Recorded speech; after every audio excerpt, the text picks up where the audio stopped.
বই পুস্তক বিক্রয়, বিভিন্ন ব্যক্তি ও প্রতিষ্ঠান হতে অনুদান, ব্যাংক হতে অর্জিত সুদ, এটা হচ্ছে আমাদের সোর্স, আমাদের আয়ের সোর্স।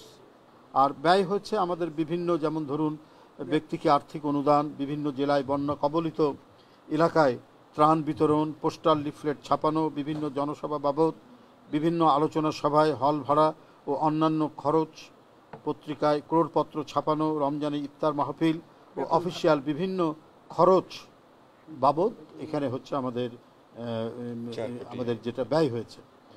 তো এই মধ্যে আমাদের টোটাল আয়ের মধ্যে যে ব্যয় হয়েছে এর মধ্যে আমাদের উদ্বৃত্ত রয়েছে 2024-এর পঞ্জিকা বছরের মোট উদ্বৃত্ত হচ্ছে 10,85,90,019 টাকা। আমি আবারও বলছি 10,85,90,019 টাকা, যা ব্যাংকে গচ্ছিত আছে। বন্ধুরা, নির্বাচন কমিশনের বিধান অনুযায়ী এটি প্রতি বছর 31শে জুলাইয়ের মধ্যে আমরা দলের আয় ব্যয়ের প্রতিবেদনটি এখানে জমা দেই। এটা বেশ কয়েক বছর ধরে যে প্রেসিডেন্সটি, যে নজিরটি স্থাপিত হয়েছে তার কোনো ব্যত্যয় হয়নি। সেইভাবেই আমরা এটা দিয়ে আসছি।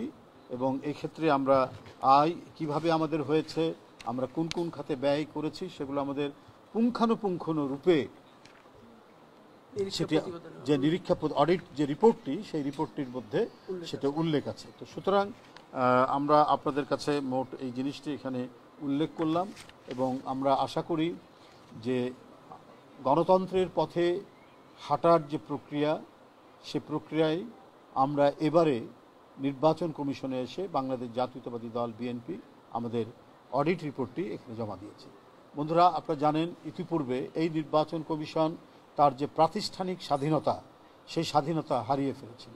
প্রতিষ্ঠানটি হয়েছিল নির্বাহী বিভাগ তথা নির্বাহী বিভাগের যিনি প্রধান এবং যে নির্বাহী বিভাগটি একেবারেই অনির্বাচিত এবং অনেকটা গায়ের জোরে ফ্যাসিবাদী ক্ষমতার জোরে ক্ষমতায় ছিলেন, তাদের যে ফ্যাসিবাদী যে অস্ত্রের একটি প্রতিষ্ঠান হিসেবেই এটা তারা গড়ে তোলার চেষ্টা করেছে। অনেক অবৈধ নির্বাচন, দিনের ভোট রাত্রে করা এবং ভোটারবিহীন নির্বাচন, ভোটারদেরকে ভোট কেন্দ্রে আসতে না দেওয়া, সেই ক্ষেত্রে প্রশাসনিক যে ক্ষমতা, সেই ক্ষমতা ব্যবহার করা ইত্যাদি নানা বিষয় আপনারা নিশ্চয়ই প্রত্যক্ষ করেছেন, আপনারা জানেন। এবং আমরা যারা গণতন্ত্রের পক্ষে লড়াই করেছি, সংগ্রাম করেছি, আমরা প্রত্যেকেই সেটা ভুক্তভোগী। আমরা রাজনৈতিক নেতাকর্মী যখন প্রতিবাদ করেছি এই সকল অন্যায়ের, তখন আমাদের বিরুদ্ধে অসংখ্য মিথ্যা মামলা দেওয়া হয়েছে, আমাদের অনেক নেতাকর্মীকে গুম করা হয়েছে, আমাদের অনেক নেতাকর্মীকে জোরপূর্বক তাদেরকে গুম এবং বিচার বহির্ভূত হত্যার শিকার করা হয়েছে, অকথ্য নির্যাতন করা হয়েছে কারাগারের মধ্যে অথবা রিমান্ডের নামে, এবং বছরের পর বছর আটকে রাখা হয়েছে। সেই ক্ষেত্রে নির্বাচন কমিশন তার রাজনৈতিক দলগুলো নির্বাচন কমিশনের মানে তার যে কর্তৃত্ব রাজনৈতিক দলের উপর এবং রাজনৈতিক দল কিভাবে চলছে এবং তারা কি অবস্থায় আছে, সেটা তার যে অভিভাবকত্ব, সেই অভিভাবকত্ব করতে পারেনি। এবং এমন ব্যক্তিদেরকে বাছাই করে নেওয়া হয়েছে যারা অত্যন্ত দলমন্য এবং যারা নির্দয় নিষ্ঠুরভাবে একটি লুটের নির্বাচন, একটি বন্য নির্বাচন, সেই নির্বাচন অনুষ্ঠিত করে সন্ধ্যার মধ্যে অথবা রাত 8টার মধ্যে নির্বাচন সুষ্ঠু হয়েছে বলে তারা ঘোষণা দিতেন। এই সমস্ত মেরুদণ্ডহীন, এই সমস্ত চাকরিলোভী লোকদেরকে দিয়ে নির্বাচন কমিশন গঠন করা হয়েছে।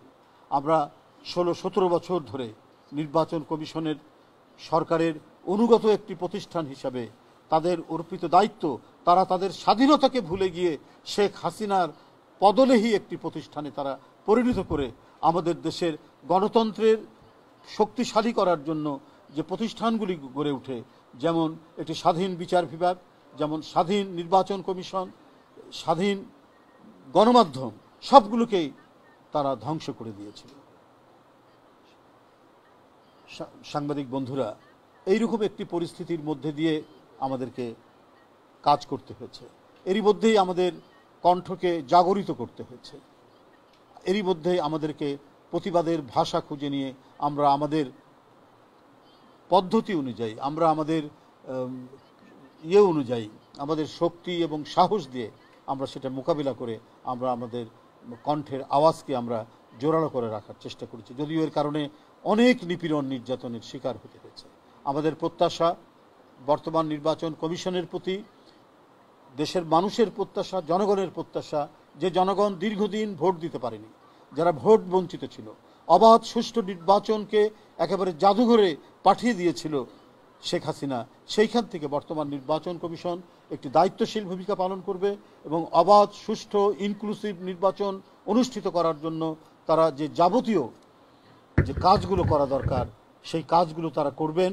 এবং এখনো পর্যন্ত সংবিধানে নির্বাচন কমিশনের যে স্বাধীনতা, সেই স্বাধীনতা তারা সেই স্বাধীনতার যে তাদের যে অধিকার যেটা দেওয়া আছে, সেই অধিকার দিয়ে সেই স্বাধীন বিধানগুলো প্রয়োগ করে নির্বাচনকে বানচাল করার অথবা নির্বাচনকে নিয়ে যে কোনো গভীর ষড়যন্ত্র প্রতিহত করতে সাহসী ভূমিকা রাখবে বলে বাংলাদেশ জাতীয়তাবাদী দল বিশ্বাস করে। বন্ধুরা আমার, মানুষের প্রত্যাশা অনুযায়ী হয়তো অনেক কিছু এখনও সম্ভব হয়ে ওঠেনি, এখনও আইন শৃঙ্খলার পরিস্থিতি ততটা উন্নত হয়নি, কিন্তু তারপরেও মানুষের মধ্যে যে আশা জেগে উঠেছে যে আমরা কমপক্ষে শেখ হাসিনার দুর্বৃত্ত পরায়ণ কোনো প্রশাসনের দ্বারা অথবা তার আইন শৃঙ্খলা বাহিনীর দ্বারা এখানকার গণতন্ত্রকামী রাজনৈতিক দলের নেতাকর্মীরা আর নিপীড়নের শিকার হবে না, আর কখনোই তাদেরকে রিমান্ডের নামে অকথ্য অত্যাচার করা হবে না, তারা গুম খুন বিচার বহির্ভূত হত্যার শিকার হবে না। সেই ক্ষেত্রে গণতন্ত্রের যে অব্যাহত যাত্রা, সেই অব্যাহত যাত্রা রাখার ক্ষেত্রে নির্বাচন কমিশনের যে গুরু দায়িত্ব আছে, সেই গুরু দায়িত্ব তারা পালন করবেন এবং সকল রাজনৈতিক দল এবং গণতন্ত্রকামী মানুষের কাছে একটি আস্থার প্রতিষ্ঠান হিসেবে বর্তমান নির্বাচন কমিশন গড়ে উঠবে বলে এটাও বাংলাদেশ জাতীয়তাবাদী দল প্রত্যাশা করে।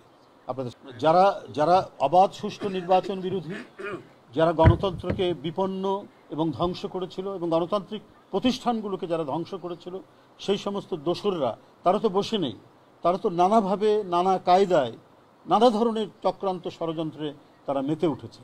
তো এই সমস্ত জিনিস বিষয়গুলিকে আইডেন্টিফাই করে যাতে কোনো ধরনের নির্বাচন বিরোধী গণতন্ত্র বিরোধী শক্তি কোনো ধরনের চক্রান্ত যাতে করতে না পারে, সেটা তো দেখার দায়িত্ব হচ্ছে অন্তর্বর্তীকালীন সরকারের। তারা সেই কাজটি করবেন এবং এর মধ্যে যে সময় আছে সেই সময়ের মধ্যে আইন শৃঙ্খলার পরিস্থিতির তারা উন্নতি ঘটাবেন। কারণ আমরা সবসময় বলেছি যে অন্তর্বর্তীকালীন যিনি সরকার অর্থাৎ ডক্টর ইউনূস সাহেবের নেতৃত্বাধীন যে সরকার, সেই সরকারের প্রতি যারা গণতন্ত্রে অংশগ্রহণ করেছে, দীর্ঘ 16 বছর যারা নিপীড়ন নির্যাতনের শিকার হয়েছে, সমস্ত রাজনৈতিক দলগুলো তারা তাদেরকে সমর্থন জানিয়েছে, তাদের আস্থা রেখেছে। এখন সরকারের দায়িত্ব এই যে আস্থা তাদের প্রতি, সেই আস্থাটার তারা একটা সঠিক এবং ইতিবাচক তারা তাদের প্রদর্শন করবেন, তারা তাদের কাজ প্রদর্শন করবেন, যাতে আইন শৃঙ্খলা পরিস্থিতি উন্নত হয় এবং কোনো ভোটার যাতে ভয় না পায় যে ভোট কেন্দ্রে গেলে পরে কোনো ধরনের আশঙ্কা থাকতে পারে, কোনো ভয়ভীতি থাকতে পারে, এগুলো নিরসন করার দায়িত্ব সরকারের। আর নির্বাচনকে অবাধ সুষ্ঠু করা এবং সেই সুষ্ঠু করতে গিয়ে নির্বাচন কমিশনের যে ক্ষমতা, সেই ক্ষমতা তো সংবিধানের দ্বারা রয়েছেই, তার তো স্বাধীনতা রয়েছে। সেই ক্ষেত্রে নির্বাচন কমিশন আরও বড় দায়িত্ব পালন করতে হবে তাদেরকে।